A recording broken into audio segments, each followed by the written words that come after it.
a Copa Libertadores da América, o título mais desejado por todos os clubes sul-americanos, que para alguns é um sonho e para muitos outros é um pesadelo. Mas a partir dos anos 2000, a coisa tem mudado bastante de cenário, principalmente na última década. Fala rapaziada, vocês sabem que quando eu tô nesse cenário aqui é porque a parada vai ser diferente, né? Então aqui eu tô gravando o que provavelmente vai ser o maior vídeo do canal até agora. Eu ainda não faço ideia quantos minutos vai ter esse vídeo, mas eu tenho certeza que vai passar dos 30, então já vai ser enorme pra mim. E aqui o foco principal dele é bem simples. A gente vai passar por todos os campeões da Copa Libertadores da América desde os anos 2000 até 2024, onde nós temos o nosso atual campeão. E é agora, mano, que você vai poder saber todos os últimos ganhadores. Pelo menos você vai poder parar de passar vergonha na rodinha de amigos, né? Eu sempre quis trazer um conteúdo desse aqui pro canal, né? Então agora chegou a hora. Abrindo então o nosso compilado, nos anos 2000, o grande campeão foi o Boca Juniors. Mano, a gente já começa falando de um clube argentino porque, infelizmente, até ali 2010, mais ou menos, os caras ainda dominavam bastante a América. E bom, para esse vídeo não ficar maior do que ele já vai ser, eu não vou abordar nenhum jogo da fase de grupos. Até porque, senão, mano, eu ia precisar de umas 3 horas de vídeo. E ninguém aguenta ver isso tudo, né? Quer dizer, eu acho. Logo depois das quartas, ele venceu o rival River Plate por 4-2,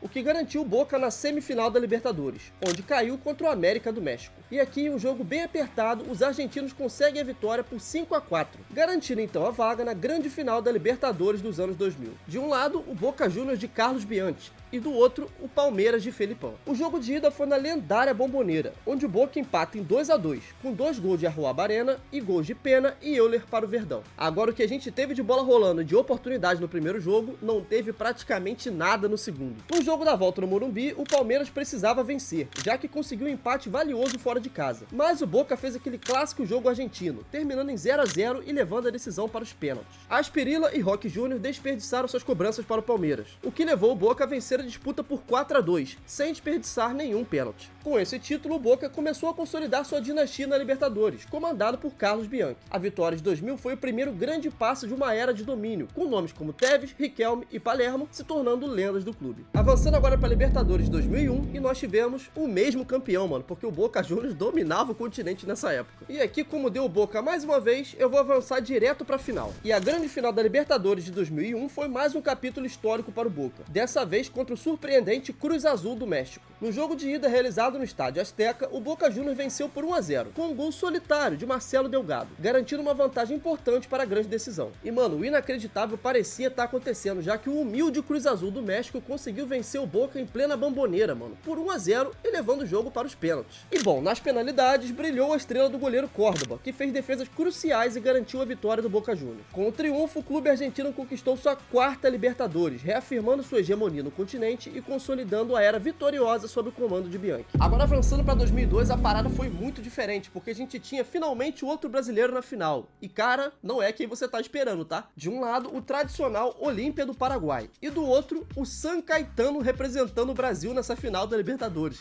Aqui vale muito a pena falar desde a fase de grupos, mano. Eles caíram no grupo 1 com Cobreloa, Cerro Porteño e Alianza Lima. E, irmão, eles conseguiram passar em primeiro do grupo com 12 pontos. Avançando para as oitavas, o São Caetano pegou a Universidade Católica, empatando o jogo na ida em 1-1, empatando também o jogo da volta em 1-1. E foi dessa maneira que o São Caetano levou a decisão das oitavas de final para os pênaltis, onde venceu por 4-2. E, mano, já nas quartas de final, o São Caetano enfrentaria o gigante do futebol sul-americano, o poderoso Peñarol. E bom, era bem difícil ser diferente disso, né? Já que o clube brasileiro foi até o Uruguai e perdeu por 1-0. Mas a coisa ainda não estava decidida, porque no jogo da volta, o São Caetano conseguiu virar esse jogo, metendo um 2-1, empatando o placar e levando mais uma decisão para os pênaltis. E bom, nas penalidades, o São Caetano conseguiu vencer o jogo por 3-1, avançando então para a tão sonhada semifinal da Libertadores da América, onde na época os brasileiros enfrentavam o América do México. E agora, finalmente, sem pênaltis, porque o São Caetano vence por 2-0 em casa e consegue um empate em 1-1 na casa dos caras. E foi assim que aconteceu, mano. O São Caetano estava em uma final de Libertadores, onde agora enfrentaria o Olímpia do Paraguai. E cara, aqui chega até a dar um pouco de pena, mano, porque eles foram até lá no Paraguai e venceram o primeiro jogo por 1-0. Mas aí, mano, na volta, volta, não sei se bateu um nervosismo ou o que pode ter sido, só sei que descarrilhou tudo. O São Caetano acabou perdendo por 2-1, o que levou o jogo mais uma vez para os pênaltis, onde o Olímpia saiu como grande campeão da Libertadores, vencendo as penalidades por 4-2. Com essa vitória, o poderoso Olímpia conquistava sua terceira Libertadores, reafirmando todo o seu poder na América do Sul. Avançando agora para a Libertadores de 2003, mais uma vez o Boca estava em uma final, velho, e o oponente foi o Santos. No jogo de ida na Bombonera, o Boca venceu por 2-0, com 2 gols de Marcelo Delgado abrindo vantagem para a decisão. Na volta no Morumbi, Tevez marcou o primeiro, mas Alex empatou para o Santos. O Boca, no entanto, reagiu rápido. Delgado colocou os argentinos à frente novamente, até que Schiavi fechou o placar em 3-1. E com esse título, mano, o Boca Juniors conquistava sua 5ª Libertadores, consolidando cada vez mais o seu domínio na América do Sul. E até aqui, 2000, 2001, 2002 e 2003. 4 anos e 3 títulos de Libertadores para o Boca de Bianchi. Avançando então para 2004 e, mano,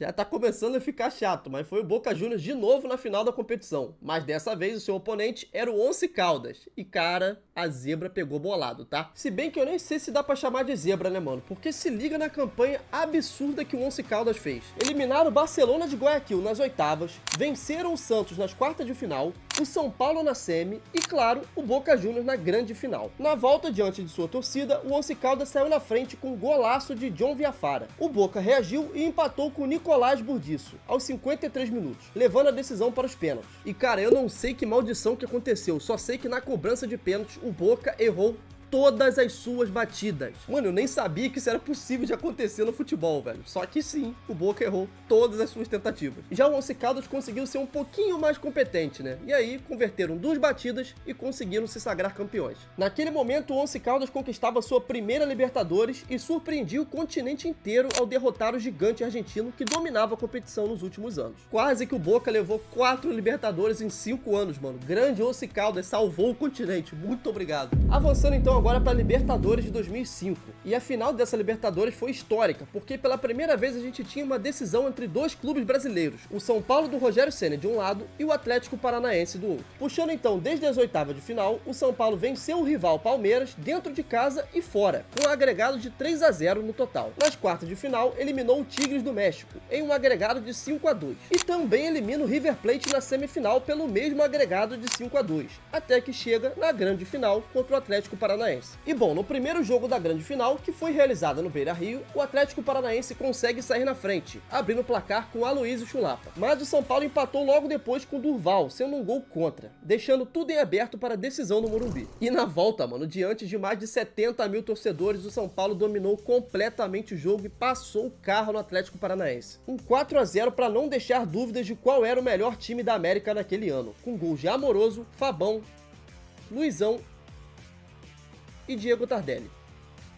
Em uma atuação avassaladora, o São Paulo conquistou sua terceira Libertadores e reafirmou sua grandeza no cenário sul-americano, encerrando a campanha com a maior goleada já vista em uma final do torneio. E cara, vale destacar aqui também o Rogério Ceni, velho, porque pra variar ele foi mais uma vez a peça mais importante do time. Ele fez grandes defesas durante toda a competição e o mais assustador é que ele encerrou a Libertadores sendo o artilheiro do São Paulo. Sim, mano, o artilheiro da edição foi ele, Rogério Ceni, com 5 gols. Tudo isso sendo goleiro, cara. Mano, não tem jeito, o pica-pau era absurdo, velho, na moral. Seguindo o ritmo, agora vamos para 2006. E pela segunda vez consecutiva, a grande final da Libertadores seria disputada mais uma vez por 2 clubes brasileiros. Dessa vez colocando o Internacional, que buscava o seu primeiro título, contra o São Paulo, que era o atual campeão da competição. E no jogo de ida no Morumbi, o Internacional surpreende o São Paulo, abrindo o placar com Rafael Sobis. E logo depois, o mesmo Rafael Sobis ampliou para 2-0. Mas Ed Carlos conseguiu diminuir o placar para 2-1, alimentando uma esperança de virada no jogo de volta. E aí, mano, no Beira-Rio lotado, o Inter veio com tudo para garantir a sua primeira Libertadores. Fernandão marca para abrir o placar a favor do Inter, mas logo depois Fabão empatou para o São Paulo.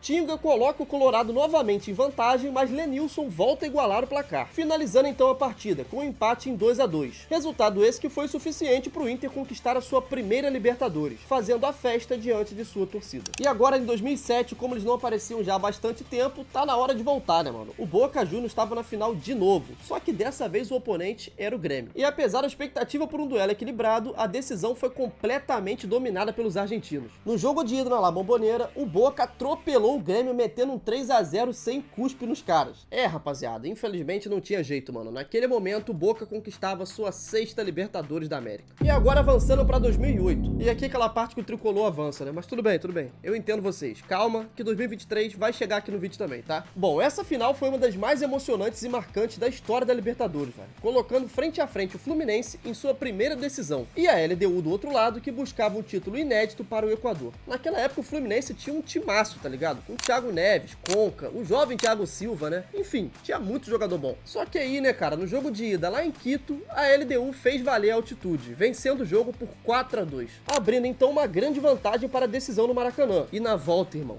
meu Deus do céu, diante de mais de 80 mil torcedores, o Maracanã abarrotado de gente. O que você acha que aconteceu? Bom, o Fluminense lutou bravamente e venceu por 3-1 com o hat-trick histórico de Thiago Neves. Sem contar que ele também já havia marcado no jogo de ida. Ou seja, o Thiago Neves tinha 4 gols só nessas finais, velho. Esse resultado então levou a decisão para os pênaltis. Mas foi aí que a estrela do goleiro José Francisco Cevallos resolveu brilhar. Ele defendeu as cobranças de Conca, Thiago Neves e Washington, garantindo então o título inédito para a LDU em pleno Maracanã. A campanha da LDU foi algo surpreendente, cara. Eles conseguiram eliminar gigantes como Estudiantes e América do México. E a campanha do Fluminense também era histórica, porque tinha eliminado São Paulo e feito uma virada épica contra o Boca Juniors na semifinal. Mas o resultado não foi o esperado, já que o Fluminense saiu sem título, mesmo vencendo o jogo em casa por 3-1. Essa derrota marcou bastante, velho, e foi um fantasma na vida dos tricolores por muito tempo. Já já a gente vai descobrir se esse fantasma se foi ou não, tá? Acompanha o vídeo aí. Avançando agora para 2009, a Libertadores colocava frente a frente o clube brasileiro Cruzeiro e do outro lado o Estudiantes, que buscava recuperar a sua glória continental após 39 anos sem nenhum título de Libertadores. E o Cruzeiro, assim como o Fluminense, era embaçado, mano. Eles tiveram uma trajetória bizarra até a final, se liga só. Nas oitavas, o Cabuloso pegou a Universidade do Chile e meteu 3-1 no agregado. Nas quartas, o São Paulo, que o Cruzeiro meteu 4-1. E nas semis, o Grêmio, vencendo por 5-3. Até que na final, no jogo de ida na Argentina, o Estudiantes e o Cruzeiro fizeram um duelo equilibrado e truncado ao mesmo tempo, terminando em 0-0. Na volta, diante de um Mineirão lotado, o Cruzeiro saiu na frente, com um gol de Henrique. Mas a reação do Estudiante foi rápida. Gaston Fernandes empatou pouco depois, e Mauro Bocelli, de cabeça, virou o jogo, frustrando todo o estádio e decretando mais um título para os argentinos. Liderado por Verón, que comandou a equipe dentro de campo, o Estudiante conquistou sua 4ª Libertadores, reafirmando então a sua tradição na competição. Mano, naquela época era embaçado pra time brasileiro ganhar Libertadores, tá? E isso por N motivos, tá ligado? A própria Conmebol que o diga, né? Eu não vou falar nada aqui, pra um bom entendedor, meia palavra basta. Isso também serve pra gente dar muito valor que os clubes brasileiros estão fazendo hoje na Libertadores, né? Porque pra falar a real, cara, sabe-se lá até quando isso vai durar. Avançando então pra 2010. A final da Libertadores 2010 ficou marcada pelo bicampeonato do Internacional. O adversário da vez foi o Deportivo Guadalajara, do México, que chegava à decisão em busca de um feito inédito. No jogo de ida no México, o Tivas saiu na frente, mas o Inter mostrou força e virou com gols de Juliano e Bolívar, garantindo então uma vitória importantíssima fora de casa. Já no jogo de volta no Beira-Rio lotado, os mexicanos novamente abriram o placar, mas o Internacional reagiu rapidamente. Rafael Sobis, Leandro Damião e Juliano marcaram em sequência, o que deixava o título muito bem encaminhado. No fim, Omar Bravo descontou, mas não foi o suficiente para evitar o triunfo colorado por 3-2, confirmando então o título da Libertadores para o Internacional. A campanha do Inter foi marcada por vários momentos decisivos, como a vitória sobre o Estudiantes nas quartas, quando Juliano fez um gol salvador nos acréscimos. E claro, a eliminação do São Paulo na semifinal, com Tinga e D'Alessandro liderando a equipe.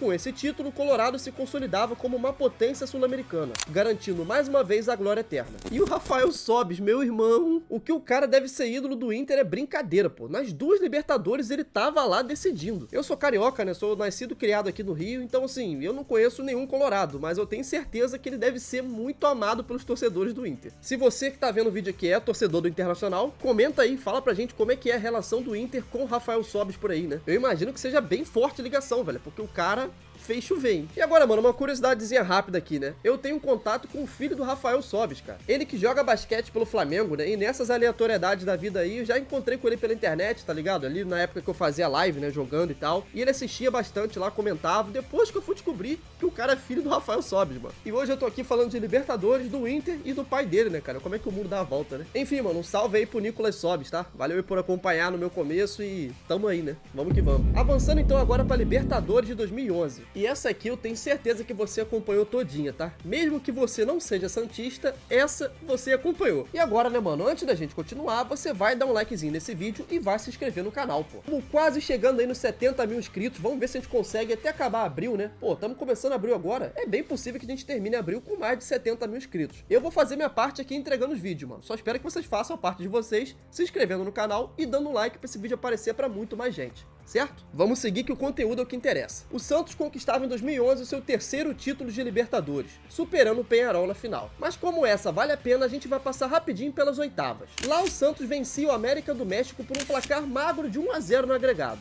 Logo depois avançou para as quartas de final contra o Once Caldas, onde venceu por 2-1 no agregado. Na semi, o Santos vence o Cerro Porteño por 4-3. E na grande final, Brasil contra Uruguai, Santos contra Peñarol. O primeiro jogo foi em Montevidéu, onde terminou em 0-0, deixando toda a decisão para o Pacaembu. Na volta, o Peixe abriu o placar com Neymar e ampliou com Danilo. O Peñarol descontou após um gol contra de Durval, mas o Santos segurou a vitória por 2-1, garantindo então a glória eterna. A campanha santista teve grandes atuações, como de Ganso, Elano, Danilo e Rafael. Mas quem marcou mesmo a Libertadores 2011 foi o brilho de Neymar, né, que destruiu a competição e garantiu o título para o Santos. Com 6 gols e atuações memoráveis, o brasileiro foi coroado o Rei da América. E mesmo jogando no Brasil, chegou ao ponto de terminar o ano entre os 10 melhores do mundo pela FIFA. E mano, se você quiser saber bem mais sobre o quão grande foi o Neymar nessa época de Santos, começo de Barcelona e até ali uns resquícios de PSG, né? Tem um videozinho aqui no canal, cara, que eu quase nunca recomendo ele, porque ele deve ter sido, sei lá, o segundo vídeo que eu gravei, tá ligado? Naquela época eu nem aparecia nos vídeos ainda e, mano, eu tava aprendendo, tá ligado? Eu tinha mó vergonha até de falar, velho, pra vocês terem noção como é que era minha timidez. Assiste o vídeo, velho, você vai ver como eu era ruim falando, cara. Muita gente comentou lá elogiando o vídeo e tal, mas, pô, mano, pelo amor de Deus, eu mesmo não consigo reassistir os meus vídeos antigos. O conteúdo em si era bom, vai, tinha uma edição ali mais ou menos, eu não tava aprendendo, né? O vídeo tá aí pra vocês verem. Porrada neles?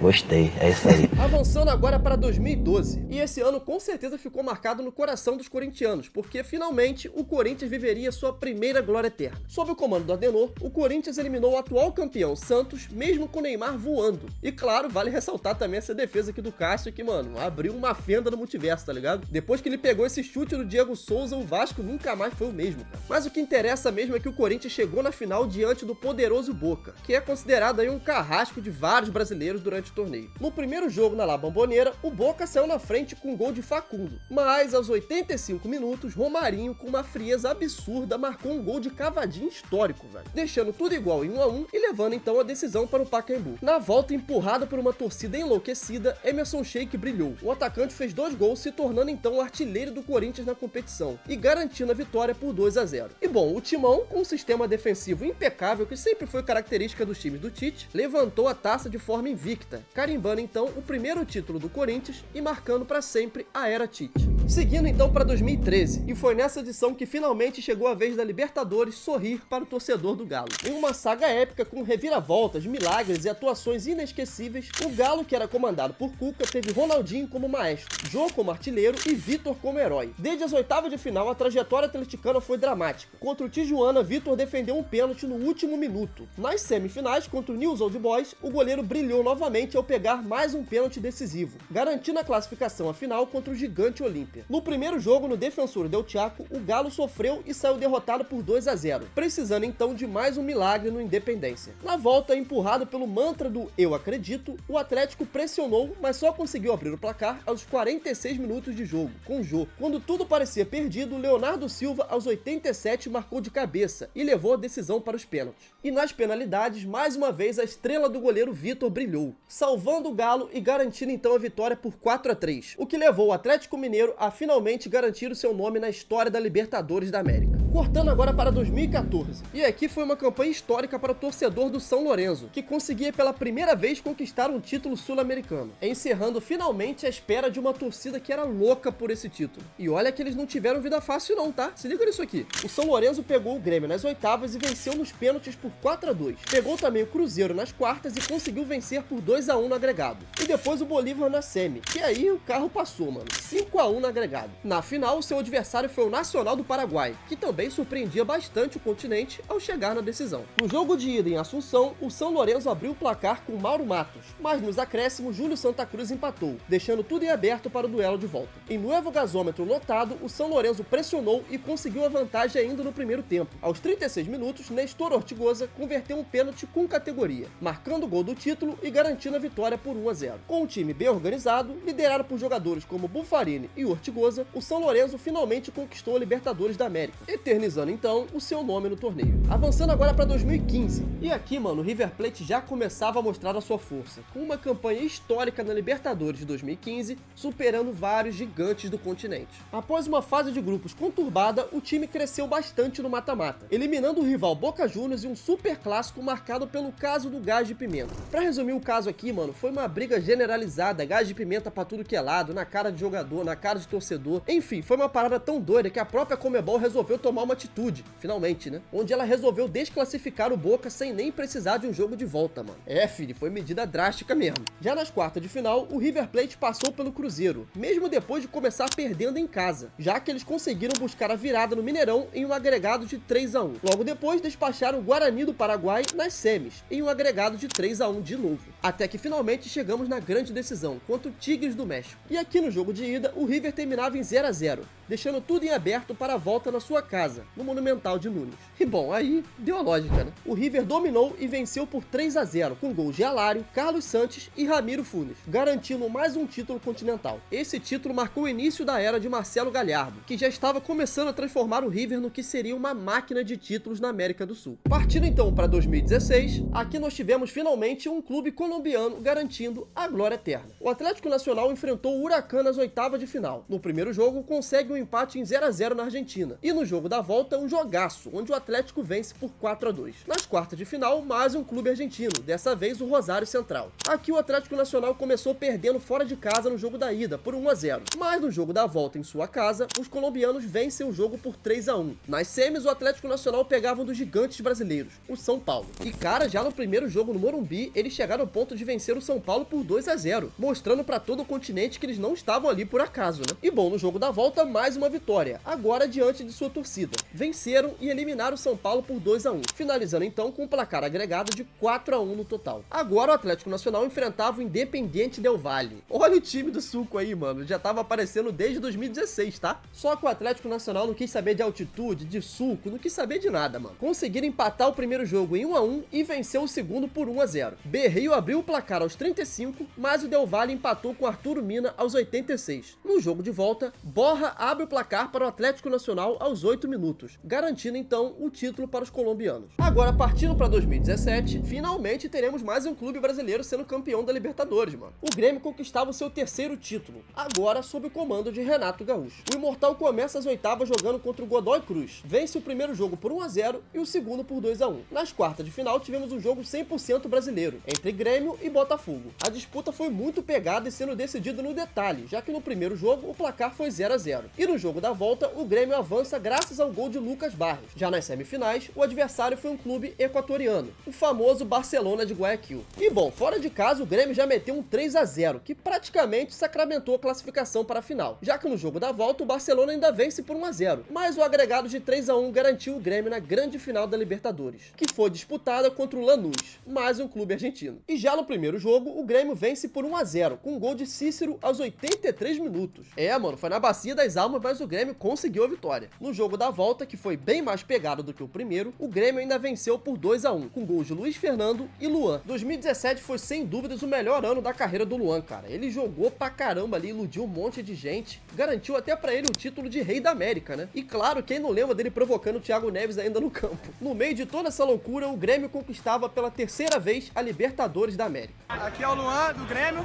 melhor jogador da Libertadores, e queria falar, chupa Thiago Neves, seu Avançando mais na linha do tempo, chegando agora em 2018. E uma curiosidade aqui, hein? A Libertadores de 2018 foi a última vez em que um clube brasileiro não saiu campeão da competição. Olha quanto tempo já faz que os brasileiros estão dominando a competição, hein, mano? Vamos ver até quando que a Conmebol vai permitir essa brincadeira nossa aí, né? Enfim, o River Plate começou as oitavas enfrentando o rival argentino, o Racing. O primeiro jogo foi naquele clássico estilo deles, né? Pancadaria, catimba e pouca bola rolando, terminando o jogo em 0-0. Mas, mano, no jogo da volta no Monumental, o River parecia a Argentina e o Racing, o Brasil do Dorival Júnior. Porrada neles? Porrada neles. Gostei, é isso aí. Com um placar sólido de 3-0, o River avançava agora para as quartas de final, mais uma vez contra um rival argentino, agora o Independiente. E aqui se repetia o mesmo roteiro, 0-0 no primeiro jogo e no jogo da volta, mais um passeio. Só que agora não foi 3-0, né? Foi só um 3-1. O River agora estava em uma semifinal, só que dessa vez não era um rival argentino, e sim o atual campeão da competição, o Grêmio do Renato Gaúcho. E cara, no primeiro jogo da semifinal, o Grêmio já conseguiu a façanha de vencer o River fora de casa, por 1-0, graças a um gol do Michel. E mano, no jogo da volta aqui no Brasil, parecia que seria mais uma final pro Grêmio, porque com 36 minutos o Leonardo abre o placar, totalizando então 2-0 no agregado. Aos 82, Borré empata e aos 90 mais 5, Pity Martinez de pênalti vira para 2-1, empatando o placar agregado de 2-2. E como naquela época ainda valia o critério do gol fora de casa, o River avançava para a grande final, sem precisar de prorrogação ou pênalti. E se nós já tivemos finais brasileiras, chegou a hora de uma final argentina. De um lado, o River Plate de Marcelo Gallardo, que estava passando o rodo na América do Sul, e do outro, o poderoso Boca Juniors, que apesar de estar mal das pernas, se tratando de Libertadores, sempre tem que ser respeitado, porque os caras sabem jogar a competição. E bom, para evitar maiores problemas, a Conmebol tomou a decisão de fazer a final com torcida única. E no primeiro jogo na Bombonera, a parada já ficou doida, mano. 2-2 no placar e um jogo pesadíssimo, dentro e fora de campo, né? E depois desse 2-2, cara, e todo o clima pesado que tava se tornando essa final, a Conmebol se cagou de medo e resolveu colocar o jogo pra fora da América do Sul, levando então o jogo da volta na grande final para o Santiago Bernabéu, na Espanha, mais conhecido aí como estádio do Real Madrid, né? E diferente do que era previsto, a Conmebol liberou torcida para os dois lados. Acho que eles pensaram que pelo jogo sem outro país não tinha nenhuma chance dos caras se matarem lá, né? E assim foi, mano. Em um jogo duro com 9 cartões distribuídos e um expulso, o River vence por 3-1, com gols de Lucas Prato, Quinteiro e Pity Martinez, sacramentando a final e vencendo seu maior rival, o que garantiu o 4º título de Libertadores para o clube argentino. Avançando mais no tempo, chegamos então em 2019, onde finalmente o clube carioca voltaria a sorrir. E é claro que eu tô falando do Flamengo. Essa que também ficou marcada por ser a primeira edição em que a Conmebol realizaria finais únicas, ou seja, sem jogo de volta. A entidade iria definir durante o torneio em qual país e em qual estádio seria jogada a final. E lá nós teríamos um jogo único, onde tudo seria decidido naquela partida. E bom, quem puxou o bonde para essa atual hegemonia de clubes brasileiros vencendo a competição foi o Flamengo. O clube carioca começava as oitavas de final contra o Emelec, e já começavam com o pé esquerdo, mano, perdendo o primeiro jogo das oitavas por 2-0 no Equador.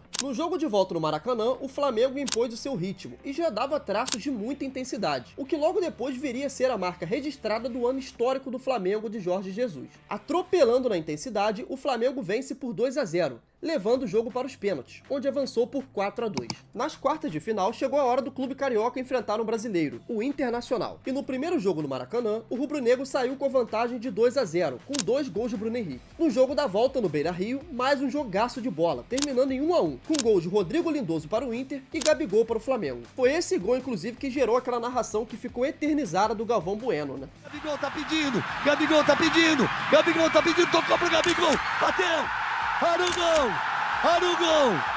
Olha o gol! E agora na semifinal, mais uma vez o clube carioca enfrentaria um gaúcho. Dessa vez, o Grêmio. Com o primeiro jogo sendo na arena do Grêmio, o jogo termina em 1-1, com gol de Bruno Henrique e PP empatando para o Grêmio. Agora no jogo da volta no Maracanã, meu irmão... Mano, o carro passou e o Flamengo impôs uma goleada de 5-0 histórica para cima do clube gaúcho. Com gols de Bruno Henrique, Gabigol 2 vezes, Pablo Mari e Rodrigo Caio, o Flamengo eliminava o Imortal e avançava para a grande final. Fato esse que não acontecia com o clube rubro-negro desde 1981, onde o Flamengo havia vencido seu primeiro título contra o Atlético Mineiro. E agora, inaugurando um novo formato de final única, o Flamengo do JJ tinha como último oponente o River Plate, o atual campeão da América. A final foi decidida no Estádio Monumental, em Lima, no Peru. E já no primeiro tempo, com 14 minutos, os argentinos abriram o placar com Borré. E essa foi a tônica do jogo, mano. No primeiro tempo, o River foi superior e com uma marcação muito encaixada. Já no segundo tempo, com um cansaço evidente dos jogadores do River, o Fla foi tomando conta do jogo. Até que, mano, no apagar das luzes, Gabigol empata o jogo aos 89 minutos, depois de uma linda jogada envolvendo Bruno Henrique e Arrascaeta. Aos 90+2, Gabigol aparece novamente e vira o jogo, garantindo então a vitória na final por 2-1 e o título da Libertadores para o Flamengo, sendo essa a segunda vez em que o clube carioca conquistava a América. E agora, avançando, finalmente chegamos em 2020. Tá acabando, rapaziada, tá acabando, finalmente. E bom, o Palmeiras de Abel Ferreira daria continuidade aos campeões brasileiros na Libertadores. Começando as oitavas, o Palmeiras enfrentou o Delfim, um clube equatoriano. Já na casa dos caras, o Porco meteu 3-1 e no jogo da volta no Allianz, o bagulho só engrossou ainda mais, porque o Palmeiras meteu um 5-0. Com gols de Patrick de Paula, Verón, que marcou 2 vezes, William Bigode, esse mesmo aí que você tá pensando, e claro, o Danilo. Nas quartas, o Verde enfrentou o Libertad do Paraguai e arranca o empate 1-1 na casa dos caras e no jogo da volta um 3-0 sólido do Palmeiras, que começava a mostrar que vinha forte para o título. E é nas semifinais que o bicho ia pegar de verdade, mano, porque o Palmeiras já ia enfrentar o River Plate. Olha como é que os caras eram chatos, mano. 2 finais nos últimos 2 anos e agora no terceiro já estavam na semi de novo. O River realmente era um time muito enjoado.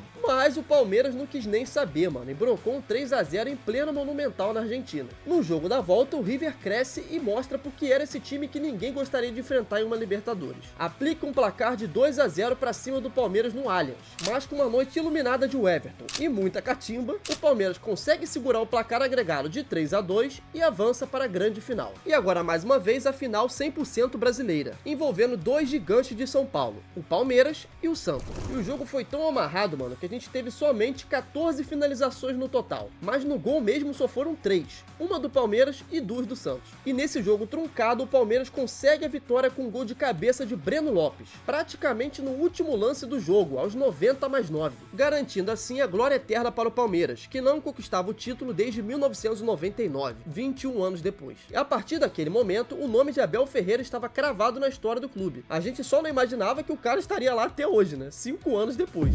2021. E caraca, que não mudou muita coisa não, tá? Já que mais uma vez tivemos uma final 100% brasileira. E o campeão foi o mesmo. O Palmeiras do Abel Ferreira mantinha seu domínio sobre o continente. Começou as oitavas vencendo a Universidade Católica do Chile por 1-0 no jogo de ida e 1-0 no jogo da volta. E agora, mano, mais um clássico paulista. Palmeiras contra São Paulo, pelas quartas de finais da Libertadores. No primeiro jogo no Morumbi, o placar termina em 1-1, com gols de Luan Vinícius para o São Paulo e Patrick de Paula para o Palmeiras. Mas no jogo da volta a história foi bem diferente, mano, porque foi um 3-0 do Palmeiras para cima do rival, com gols de Rafael Veiga, Dudu e Patrick de Paula de novo, eliminando então o rival São Paulo e avançando para as semifinais da Libertadores, onde agora enfrentariam o Atlético Mineiro. E no primeiro jogo no Allianz, um 0-0 amargo para os dois lados, mas com certeza mais amargo para o torcedor do Galo, que viu o Hulk perder um pênalti que poderia mudar totalmente o destino do Atlético na competição. No jogo da volta em Minas, o Palmeiras sai atrás, já que Vargas abre o placar aos 52 minutos. Mas aos 68, Dudu aparece e empata o jogo, garantindo então a classificação para o Palmeiras, graças ao famoso critério do gol fora de casa, né, que nessa época ainda valia. Rapaziada, fez falta aquele pênalti perdido do Hulk. E agora, pela segunda vez seguida, o Palmeiras estava em uma final de Libertadores. E também, pela segunda vez seguida, uma final brasileira. O Palmeiras de Abel Ferreira e o Flamengo de Renato Gaúcho. A final foi decidida no Estádio Centenário, em Montevidéu, no Uruguai. O jogo começa e o primeiro tempo foi muito estudado, onde o Palmeiras do Abel sai com a vantagem graças a Rafael Veiga, que marca logo no início, aos 5 minutos de jogo. No segundo tempo, o Flamengo cresce e domina uma parte do jogo, até que finalmente consegue o empate com Gabigol, aos 72 minutos de jogo. Depois disso, tiveram-se algumas chances para os dois lados, mas ninguém definiu em gol, o que resultou então em um placar de 1-1 e levando o jogo para a prorrogação. E foi aí, mano, aos 95 minutos, ou aos 5 minutos da prorrogação, né, que o Andrés Pereira acabou perdendo o domínio da bola nesse escorregão aqui, né, que o Davidson se aproveitou, só saiu conduzindo e botou a bola pro fundo da rede. Mano, no escorregão do Andrés Pereira e na solidez do Palmeiras de Abel Ferreira, a América era verde mais uma vez, sendo esse então o terceiro título de Libertadores do Palmeiras. Partindo agora para 2022 e mantendo mais uma vez o título em solo brasileiro, porque dessa vez o Flamengo conquistaria novamente a América. O clube carioca começa as oitavas castigando o Tolima, em um agregado de 8-1. Nas quartas de final, um clássico do povo. Flamengo e Corinthians se enfrentaram pela Libertadores, onde o rubro-negro venceu os dois jogos, o primeiro no Maraca por 1-0 com gol do artilheiro Pedro, e na Neoquímica Arena mais uma vitória do Flamengo, dessa vez por 2-0, com gols de Arrascaeta no primeiro tempo, aos 37 minutos, minutos e Gabigol aos 51 minutos ampliando para 2-0. Na semifinal, o rubro-negro da Gávea enfrentou o Vélez, vencendo por 6-1 no agregado. Um 4-0 na Argentina com direito a 3 gols do Pedro e um 2-1 no Maraca. Até que na final, mais uma decisão entre brasileiros. Flamengo de um lado e Atlético Paranaense do outro. E aqui o jogo teve bem menos emoção do que a gente esperava, já que logo no primeiro tempo, aos 43, o Atlético teve Pedro Henrique expulso. E logo depois, aos 49, o Flamengo abre o placar. Adivinha com quem, mano? Gabigol novamente marcava em uma final de Libertadores. Depois disso, o Flamengo só administrou a partida e garantiu o seu tricampeonato, contribuindo então para manter a hegemonia brasileira na competição. E por falar em hegemonia, 2023 a trilha seguiria no mesmo caminho, porque finalmente foi a vez do tricolor carioca espantar os fantasmas de 2008. O Fluminense de Fernando Diniz começa as oitavas de final contra o Argentino Júnior, com um empate na Argentina em 1-1, graças ao gol de Samuel Xavier aos 87 minutos. No jogo da volta no Maraca, o Flu vence por 2-0 com mais um gol de Samuel Xavier e outro de John Kennedy, o controverso atacante do Fluminense, né? Avançando para as quartas de final, o Fluminense enfrentou o Olímpia do Paraguai, vencendo o primeiro jogo no Maracanã por 2-0, com gols de André e Germancano. No Paraguai, mais uma vitória do tricolor, dessa vez por 3-1, com mais um gol de John Kennedy e mais 2 gols do artilheiro do time, Germancano. Agora uma semifinal brasileira, Fluminense e Internacional. E o primeiro jogo no Maraca foi uma partidaça, mano, com direito a virada e empate no final. Cano marcou os 2 gols do Flu e garantiu o empate para os donos da casa. Já o Inter marcou seus 2 gols com Hugo Malo e Alan Patrick, finalizando o primeiro jogo em 2-2. No jogo da volta no Beira-Rio, o Inter abre o placar logo no início do jogo, aos 10 minutos com Gabriel Mercado. Mas aos 81, John Kennedy arranca o empate para o Fluminense. Mais uma vez o moleque estava saindo do banco para manter o Flu vivo na disputa. E não podia ser diferente, né? O artilheiro Germancano vira o jogo aos 87, garantindo então a presença do Fluminense na final da Libertadores no Maracanã. E agora, não, mano, relaxa que dessa vez a final não é brasileira. Dessa vez era o Boca Juniors do outro lado, tá? Era o rival argentino. E em pleno Maraca, o Fluminense abre o placar com Germancano aos 36 minutos. Mas no segundo tempo, aos 72, a Advíncula empata o jogo, com um belo gol, diga-se de passagem, né? E com isso o jogo ia pra prorrogação, já que não aconteceu mais nada durante o tempo normal. E aí, mano, mais uma vez, John Kennedy sai do banco para decidir o jogo. E dessa vez, garantir que o Fluminense sairia campeão da Libertadores pela primeira vez na sua história. O artilheiro Germancano foi considerado o rei da América. E também o herói de toda uma geração de tricolores que convivia com o trauma de ter perdido esse mesmo título para a LDU em 2008. Eis que chegamos em 2024. É isso, rapaziada. O vídeo tá chegando ao fim. Estamos agora no atual campeão da Libertadores da América. E bom, não poderia ser diferente, né? Foi mais uma final brasileira. Mas a gente já chega nela. Começando então a volta do Glorioso, já nas oitavas de final, o Botafogo de Arthur Jorge enfrentou o Palmeiras de Abel Ferreira. E no Newton Santos, o Fogão começa em vantagem, já que venceu o jogo por 2-1, com gols de Luiz Henrique e Igor Jesus. Mas, mano, o segundo jogo mesmo é que foi teste pra cardíaco. Iniciando o jogo, Igor Jesus abre o placar no Allianz aos 56 minutos. E logo depois, aos 64, Savarino amplia para 2-0. O Botafogo até aquele momento superava o Palmeiras em casa e fora, até que aos 86 minutos, José Lopes diminui o placar para o Palmeiras, 2-1. E logo depois, aos 90, Rony empata o jogo, em 2-2. E mano, nesse meio tempo ainda teve batida de falta na trave, gol anulado do Gustavo Gomes. Parecia que era tudo pra testar o coração dos botafoguenses, tá ligado? Mas no fim terminou em 2-2, com o Botafogo vencendo o jogo em um placar agregado de 4-3. Conseguiram então a sua classificação para as quartas de finais da Libertadores. E mantendo a linha, mais um adversário paulista. Dessa vez, o São Paulo. No jogo de ida no Newton Santos, o São Paulo teve mais sorte do que juízo, já que o Botafogo engoliu o jogo. Mas mesmo assim, não conseguiu converter nenhuma das 22 finalizações que teve na partida. No jogo da volta no Morumbi, o São Paulo jogou mais solto e tentando o resultado, mas quem abriu o placar foi Thiago Almada, aos 15 minutos. Logo depois, o São Paulo começou a arriscar bem mais e parecia que ia dar certo. Até que o Lucas desperdiça uma chance de ouro que ele teve, velho, perdendo um pênalti aos 45 minutos. E bom, no segundo tempo a parada parecia mudar lá pro finalzinho, porque Caleri conseguiu empatar o jogo aos 87 minutos, levando então o jogo a ser decidido nos pênaltis. Mas quem venceu o jogo mesmo foi o Clube Carioca, por 5-4, já que Caleri e Rodrigo Nestor desperdiçaram suas cobranças.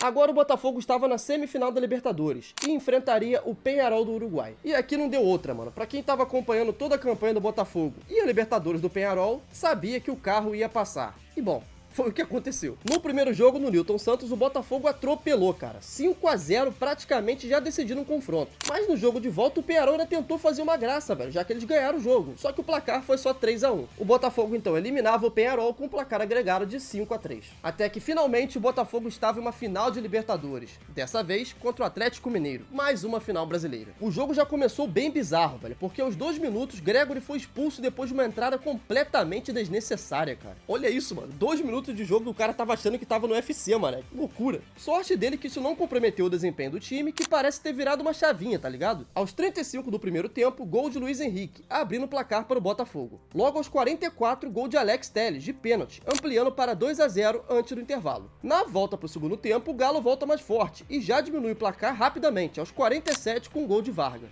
Mas acabou que ficou por aí mesmo, mano, já que aos 90+7, quem marca mais um gol é o Botafogo. Júnior Santos decide o jogo e sacramenta o placar de 3-1 para o Botafogo. No ano passado, em 2023, foi o Fluminense que perdeu o cabaço continental. Em 2024, foi a vez do Botafogo, que agora também não era mais nenhum virgem das Américas. E é isso, rapaziada. Finalizamos aqui os últimos 24 campeões da Libertadores. Mano, finalmente, cara. Eu comecei esse vídeo aqui 3 horas da tarde, já são 7h43, mano. Já tá até escuro. Eu espero que não fique ruim aí na câmera. Mas enfim, esse é um projeto bem ambicioso, cara, que eu já tinha ideia de fazer há bastante tempo, só que eu não sabia como que eu ia viabilizar isso, tá ligado? Porque o canal tá indo muito bem, tô quase chegando nos 70 mil inscritos, então, cara, fica aí esse vídeo como um agradecimento desse último mês que foi, mano, loucura, assim, o canal decolou, velho. E é isso, só resta agora a gente aguardar pra saber quem vai ser o campeão da Libertadores de 2025, e aí, quem sabe, eu faço um videozinho só pra complementar esse, né? Só que aí vai ser bem mais fácil, né, cara? É só atualizar quem foi o campeão de 2025, não vou ter que fazer tudo de novo. Se eu citei o seu time aqui como um dos campeões, pô, dá um likezinho aí e se inscreve no canal, pô. Deixa um comentário aqui também, fala pra qual time você torce, como que foi essa campanha, como que é ser campeão da América. Quero muito ver isso aí, porque cada um se emociona de um jeito com o futebol e com o seu time, né, cara? Então, pô, é sempre da hora ver os relatos de vocês aí, valeu? E se o seu time não apareceu aqui ainda, calma que um dia ele vai ganhar e ele vai estar em algum dos vídeos do canal, velho. Quem espera sempre alcança. Calma, vai chegar a sua hora. Tamo junto, rapaziada. Muito obrigado, geral mesmo. Tem um monte de vídeo aqui no canal pra você assistir. Agora eu posso falar isso, né? Já tô com quase 20 vídeos postados, vai. É bastante vídeo. Vou deixar aqui aparecendo 2 vídeos que eu indico bastante e sei que vocês vão curtir, valeu? Tamo junto, é nóis e até o próximo, hein? Fui. Meu Deus, cara, finalmente, mano. Tô morto.